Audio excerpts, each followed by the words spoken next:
be starting my first one.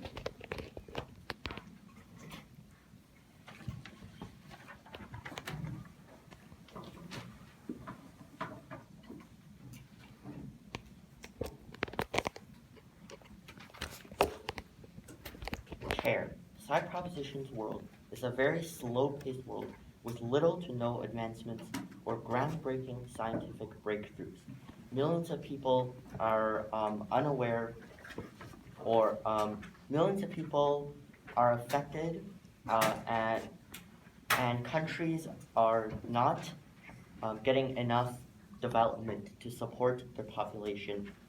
And first, I'll be providing some refutation, then I'll move on to my contention. So, side proposition said that fake research is validating anti-vaxxers and other sorts of people that don't support vaccines. However, this only represents a small portion of scientific research. Not all scientific research is false, and side proposition is ignoring all of the life-changing research that is going on.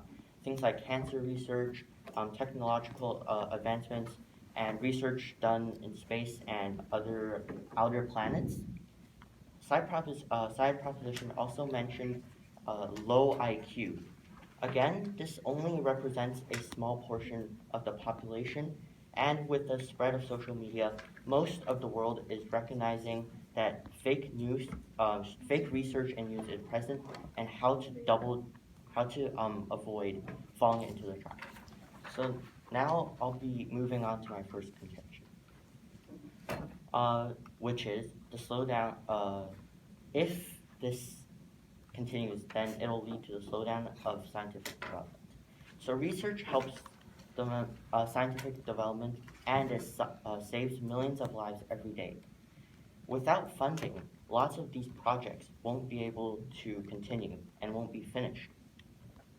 Things like I've already mentioned, cancer research and space and other technological advancements won't be finished, and they won't benefit their country. Plus, the country have already spent tons of money on this. So it would be a massive waste of money that could have been gone to good use, money that could have saved millions of lives and provided other sorts of benefit to the people. You know what? Yes.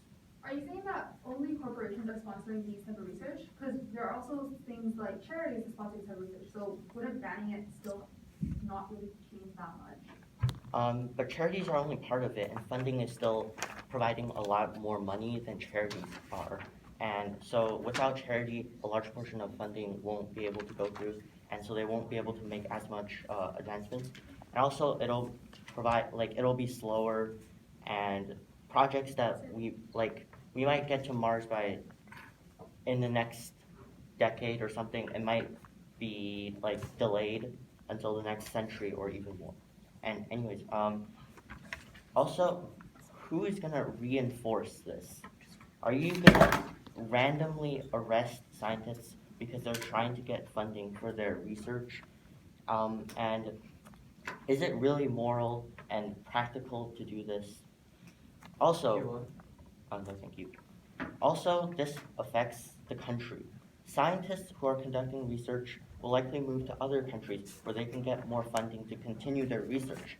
This leads to a lack of scientific advancements and affects everyone, because there won't be as much medicine, technology, and eventually almost all scientists will move out of the country. No, thank you. A lack of funding also means that the country will be disadvantaged militarily. So they won't have they won't have weapons to defend themselves, and they also won't be able to participate in war and or defend other people. And also, it's already hard to get funding for academic research. And without funding, advancements will be stalled, and projects that could be life-changing will have to be stopped. Therefore, this world is not one that you want to live in, and is going to affect everyone negatively. On this basis, I'm supporting close.